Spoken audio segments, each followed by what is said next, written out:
Di surga dikuduskan namamu, datang kerajaanmu, jadi kehendak-Mu. Berkati firman-Mu, berkati kami semua. Bebaskan kami dari yang jahat, bebas dari kegelapan.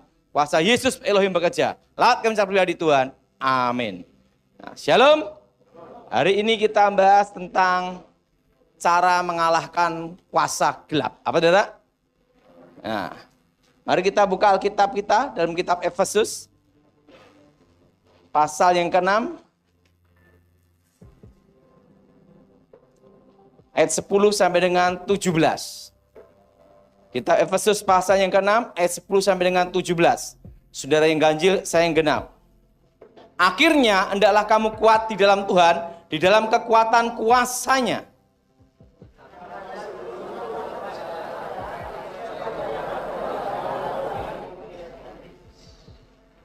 Karena perjuangan kita bukanlah melawan darah dan daging, tetapi melawan pemerintah-pemerintah, melawan penguasa-penguasa, melawan penghulu dunia yang gelap ini, melawan roh-roh jahat di udara.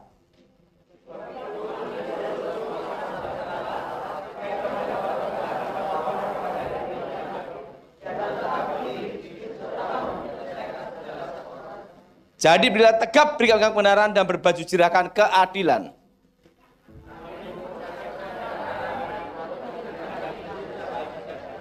Dalam segala keadaan pergunalah perisai iman, sebab dengan perisai itu kamu akan dapat memadamkan semua panah api dari si jahat.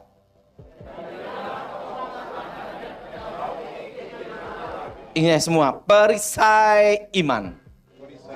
Nah, sudah kasih dalam Tuhan, saya belajar ilmu hitam itu dari nenek saya, kekuatan-kekuatan setan. Disitulah secara otomatis saya tahu rahasia titik kelemahannya. Bahwa semua kekuatan gaib, kekuatan mistik itu ada kelemahannya. Artinya gaib itu adalah suatu yang rahasia. Jadi disebut alam gaib itu namanya alam rahasia. Ya, artinya gaib itu tidak terlihat. Artinya gaib itu adalah misterius. Artinya gaib itu adalah tersembunyi. Nah, itu artinya gaib. Nah, saudara, setelah saya mempelajari berbagai kekuatan mistik, secara otomatis itu tahu rahasia kelemahannya. Bahwa semua pengiriman ilmu hitam itu pasti ada tandanya. Dari tujuan pengirim apa itu tahu pada waktu ada tandanya. Misalnya contohnya seperti ledakan di atap rumah. Duar, kerutu-kerutu. Tapi tidak ada benda yang ada, tapi seperti benda jatuh yang keras.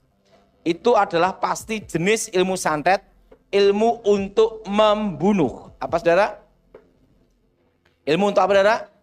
Membunuh. Ilmu untuk membunuh. Atau bikin orang jatuh sakit parah. Nah, kalau bunyinya seperti pasir menyebar. Dep, syus.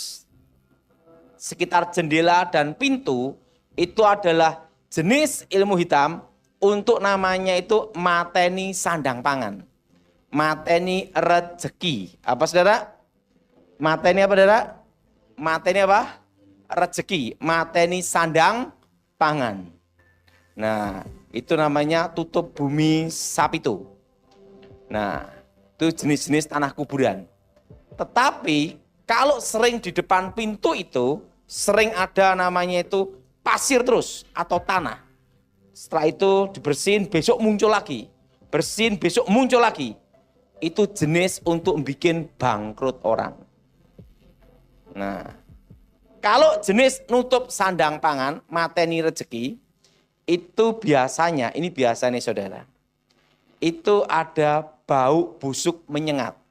Bereng lewat di pintu utama. Jelas saudara?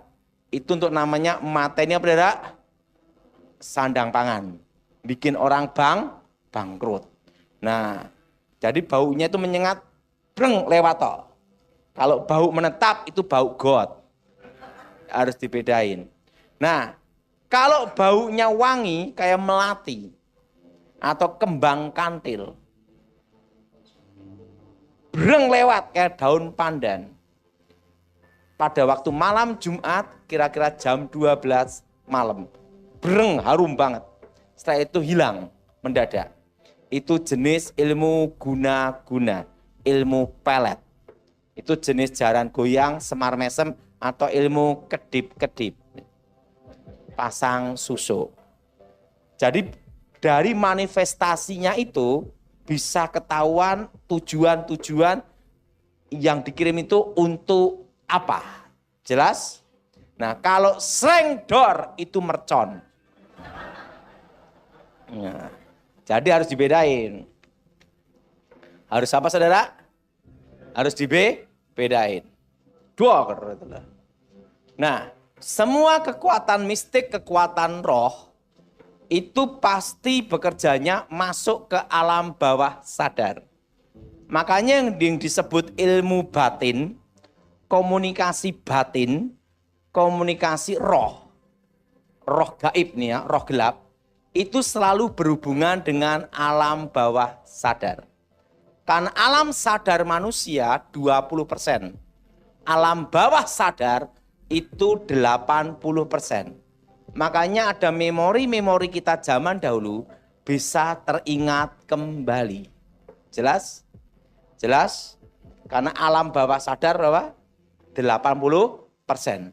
Nah, semua kekuatan mistik, kekuatan roh itu bermain di alam bawah sadar dan masuk melalui pintu yaitu sugesti. Iman dan sugesti itu beda. Iman adalah suatu keyakinan yang pasti benar. Sugesti adalah keyakinan yang belum tentu benar. Harus dibedakan antara iman dan sugesti. Nah, bagaimana cara untuk menangkal ilmu hitam? Pada waktu ilmu hitam dikirim, pasti menggunakan namanya kekuatan dunia arwah. Ingat itu, kekuatan saudara?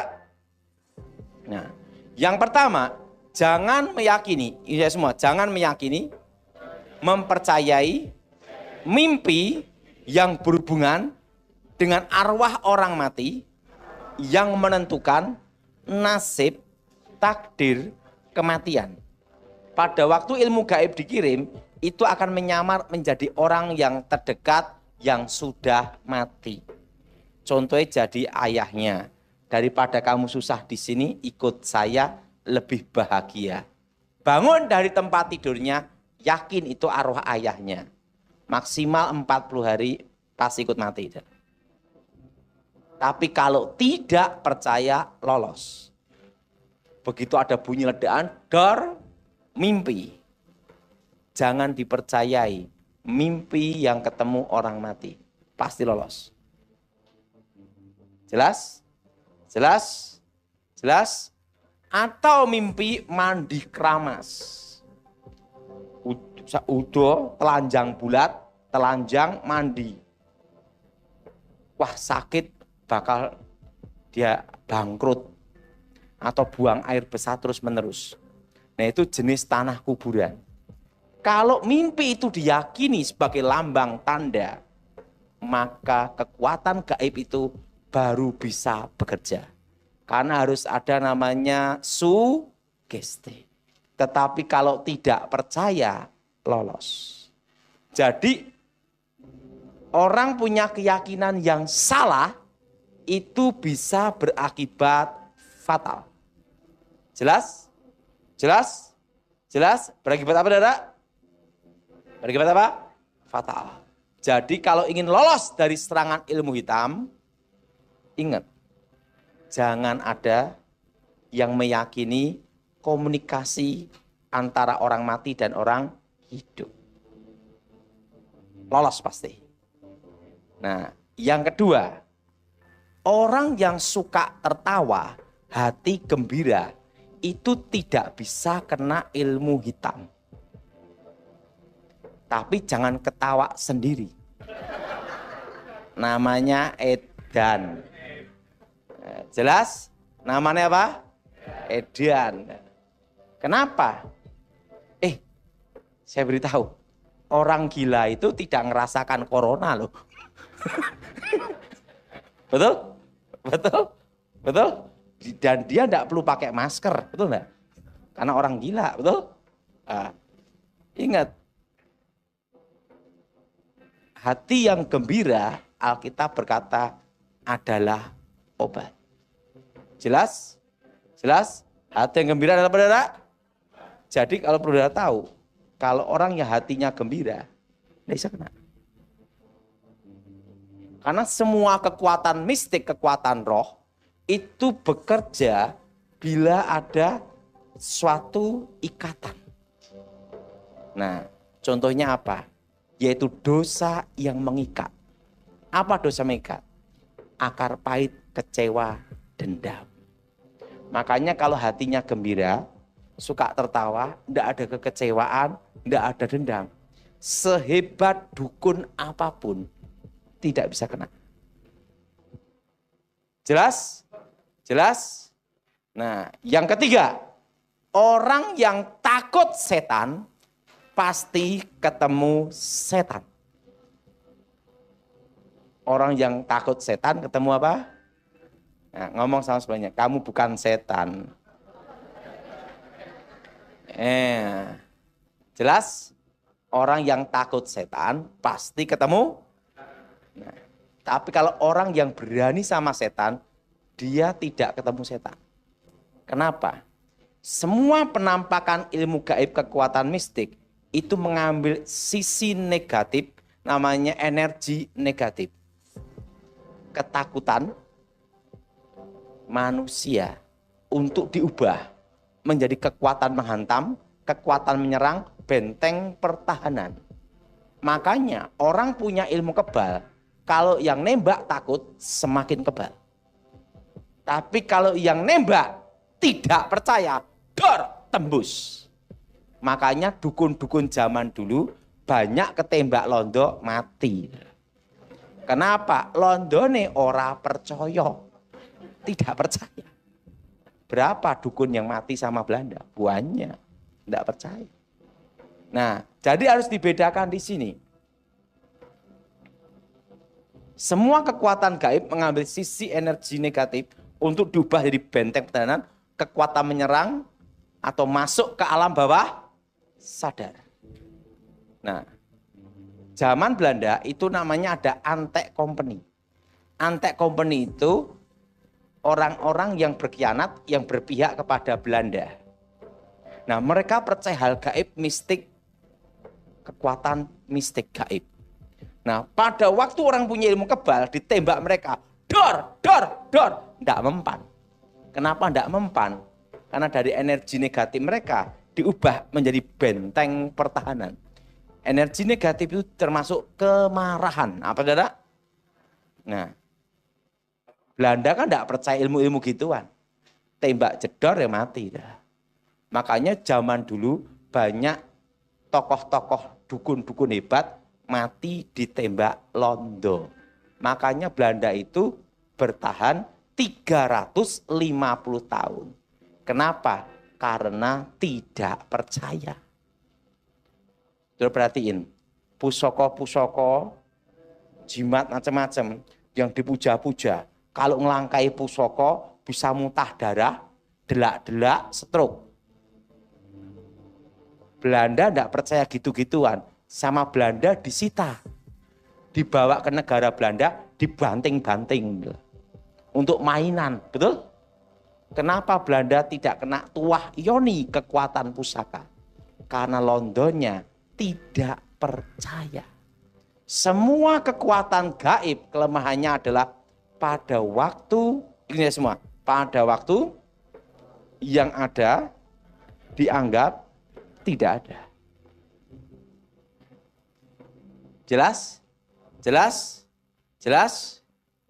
Nah, orang kalau misalnya dipercaya di pinggir jalan sana, ada kepala terbang. Orang takut lewat situ. Dari energi negatifnya diubah jadi penglihatan. Makanya penampakan setan di seluruh dunia itu menggunakan mitos, budaya, kepercayaan setempat. Jelas? Nah, wujud setan asli sampai sekarang tidak berubah. Tetap malaikat kegelapan. Tetapi dalam penampakannya menggunakan mitos, budaya, kepercayaan setempat. Makanya setan Indonesia modelnya genderuwo kuntilanak, betul? Setan Eropa modelnya lain lagi. Macam-macam modelnya. Ada disebut manusia serigala, betul? Kalau di Indonesia harimau, karena tergantung legenda dan mitos. Jelas? Jelas? Nah, bagaimana supaya kita tidak terkena ilmu hitam? Jangan meyakini hal-hal yang berhubungan dengan hal gaib. Jelas? Nah, kenapa orang bisa kena hipnotis gendam? Orang kalau gendam pasti tepuk sini. Tidak mungkin tepuk sini.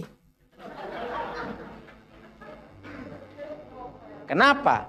Karena bagian sini dekat dengan leher. Leher dekat dengan otak kecil.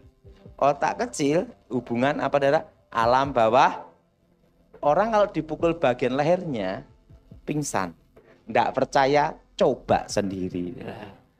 Nah, kenapa tidak ditepuk sini? Sarape kejauhan. Nah, kelemahan ilmu gendam hipnotis pada waktu tidak direspon. Apa saudara? Direspon. Makanya kalau ada orang tiba-tiba sok kenal gini-gini, jangan direspon. Anda mendapat hadiah 1 miliar, ambil aja sendiri.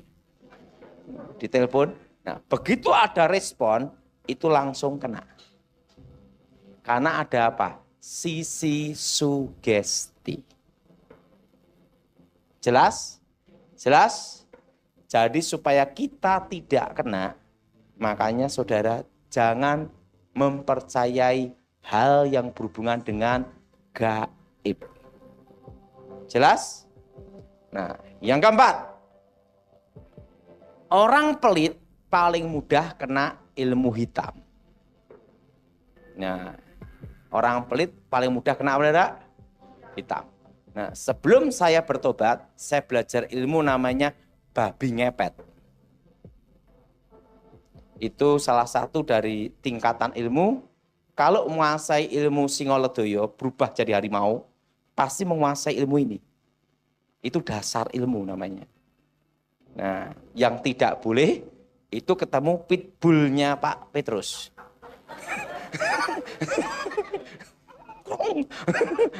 Lawannya kan babi ya. Dan tidak boleh ketemu orang Manado. Nah, jadi ricari. Nah, jadi kalau baca mantra jadi babi, nanti ada selokan air. Sedot, masuk. Nanti masuk, ada kain hitam, buka, keluar, cek, uang, perak, emas, semua ada. Itu namanya ilmu babi ngepet. Itu pakai tindir. Tahu tindir? Minyak teplok itu loh. Kalau goyang-goyang bahaya, kalau gini aman. Nah, waktu menguasai ilmu itu, saya nyoba gini, guru, ini ilmu ini bisa dipakai semuanya. Wah, ada selokan air pokoknya. Nah, akhirnya saya mikir gimana nyoba kalau ngerampok bank. Langsung ada bank namanya BRI. Kalau saya itu kalau habis ngambil tak balikin lagi. Karena tujuannya bukan mencuri. Hanya untuk praktek. Waktu nyedot air diselokan di BRI. Mental. Tidak bisa. Maka amanlah nabung di bank BR. Nah, dan apa yang terjadi? Waktu gagal, saya balik lagi. Nguk. Kakek saya tanya, loh kenapa Ton? Kamu dari mana? Saya kok ngerampok ngambil bank di BRI pakai ilmu babi ngepet kok tidak bisa. Kakek saya ketawa cekikian. Dari Adam Kowo sampai kamu, tidak ada deal babi ngepet bobol bank kecuali kamu. Ya saya mau nyoba. Bank tidak bisa dibobol babi ngepet sampai ngepot. Karena di bank itu uangnya orang sosial dan orangnya orang pelit gabung jadi satu. Tidak bisa. Jelas? Jelas? Jelas? Jelas? Nah, terusan disitulah saya baru ngerti. Kalau orang suka nolong, suka memberi, itu tidak bisa dikirim ilmu tanah kuburan. Dikirim pun jadi tawar. Tidak berfungsi. Karena ada hukum di sini. Nah, saya rasa hari ini kolektor berubah.